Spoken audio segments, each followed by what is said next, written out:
Hi hi hi అందరికి hi. Daaku Maharaj cinema అయితే చూడడం జరిగింది. దాని గురించి మొత్తం ఫుల్ క్లారిటీగా ఎక్స్ప్లెయిన్ అయితే చేస్తా. ఎలా ఉంది, బాగుందే బాగాలేదు అనేది మీరైతే లాస్ట్ దాకా చూడండి. ఎక్కువ లేట్ లేకుండా అయితే ఫుల్ క్లారిటీగా మాట్లాడేసుకుందాం ఈ వీడియోలో. మనమైతే సినిమాలో చూసుకున్నట్టయితే బాలకృష్ణ గారిని ఈ సినిమాలో చూసుకున్నట్టయితే ఆయన లుక్కులు గానీ అవన్నీ సపరేట్, ఆయనకి సూపర్ అంటే సూపర్ గా సెట్ అయినాయి. ఆయన లుక్కుల వరకు మొత్తం అయితే అన్ని బాగా సెట్ అయినాయి. ఇంకా వచ్చి మెయిన్ నాకు ఆ పాప క్యారెక్టర్ అయితే బాగా నచ్చింది. ఆ యాక్టింగ్ చూసినంతసేపు అయితే నాకైతే బాగా అనిపించింది. బాలకృష్ణ గారి యాక్టింగ్ అయితే చెప్పేది అవసరమేలా, చింపి పడేసింది అంతే. ఇంకా మిగతా వచ్చే యాక్టర్లు కూడా బాగా అయితే చేసిండ్రు. యాక్టింగ్ అందరిది బాగుంది, ఫన్ కు ఫన్ ఉంది. మ్యూజిక్ అయితే చింపి పడేసింది అంతే, రెండో మాటలే. ఒక బీజిఎం బాలకృష్ణ గారిది ఒక ఎంట్రీ సీన్ అయితే ఉంటది. అక్కడ కొట్టిన బీజిఎం బాలకృష్ణ గారు ఎంటర్ అయిన సీన్ అయితే ఇంకా రెండో మాటలే ఖచ్చితంగా గూస్ బంప్స్ అయితే వచ్చినాయి నాకైతే. అంత బాగుంది ఆ ఎంట్రీలో, ఆ మ్యూజిక్ అని అంత సూపర్ అంటే సూపర్ గా అయితే ఉంది. ఇంకా ఈ మధ్యన ఒక సాంగ్ అయితే ట్రోలింగ్ లో అయితే నడిచింది కదా, ఆ సాంగ్ కూడా బాగుంది.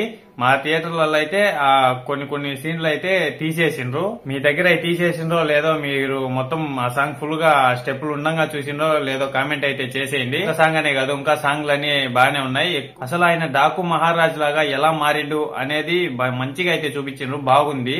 ఫైట్ సీన్లు అయితే చాలా అంటే చాలా బాగున్నాయి. కొంచెం వెరైటీగానే చంపడం అయితే స్టార్ట్ చేసిండ్రు. కొంచెం వైలెంట్ గానే ఉండే ఫైట్లు అయితే బాగున్నాయి. బాలకృష్ణ గారి ఫైట్లు అంటే ఇంకా మనం చెప్పేదానికి అవసరం లే. ఆయన డైలాగులు గాని, ఆయన ఫైట్ సీన్లు గాని ఆయనకి అట్టే సెట్ అయిపోతాయి, రెండో మాటలే. ఇప్పుడు వరకు మొత్తం అన్ని బాగుండేటి అయితే మాట్లాడుకున్నాం. నాకు లైట్ గా కొంచెం కొద్దిగా ఎక్కడో డౌన్ అయిన అటువంటి అయితే నేను కొంచెం ఇప్పుడు మాట్లాడతా. బాలకృష్ణ గారి సినిమాలలో ఎక్కువ ఫైట్స్ కోసం అభిమానులు పరిగెత్తుకుంటా వెళ్ళిపోయేది. దీంట్లో కూడా ఉన్నాయి, ఆల్మోస్ట్ దండిగానే ఉన్నాయి. కాకపోతే ఎక్కువ స్టోరీ మీద అయితే రన్ అయినట్టు అనిపించింది నాకైతే. సినిమా స్టోరీ బాగుంది, కాకపోతే ఎక్కువ స్టోరీ మీద సెంటిమెంట్ల మీద అలాగే పోయినట్టయితే అనిపించింది నాకైతే. స్టార్టింగ్ లో కొంతమంది వాయిస్ ఉంటది కదా, బాలకృష్ణ గారిది అయితే కాదు, కొంతమంది ఇంకా మిగతా సైడ్ క్యారెక్టర్లు వాళ్ళకి ఉంటాయి కదా, కొంచెం డబ్బింగ్ చేసేటప్పుడు అయితే చూసుకొని ఉండాల్సింది. కొన్ని లిప్పులు అయితే కలసలేదు సరితంగా, వాళ్ళు మాట్లాడుతుంటారు కదా, దానికి మనకు అవుపచ్చేదానికి అయితే కొంచెం తేడా అయితే అనిపిస్తుంది స్టార్టింగ్ లో కొంచెం. ఒకటి ఎర్ర సీన్ అయితే అంత కొంచెం లెంత్ పెట్టాల్సిన అవసరం లేదేమో అని అయితే అది కూడా అనిపించింది నాకు. ఈ ఫైట్లన్నీ బానే ఉండే, అది కాదు లాస్ట్ మెయిన్ విలన్ ఉంటాడు కదా, ఆయన అయితే కొంచెం సింపుల్ గా చంపినట్టు నాకైతే అనిపించింది. ఇంకా కొంచెం వెరైటీగా చంపింటే గినా చాలా బాగుండేది.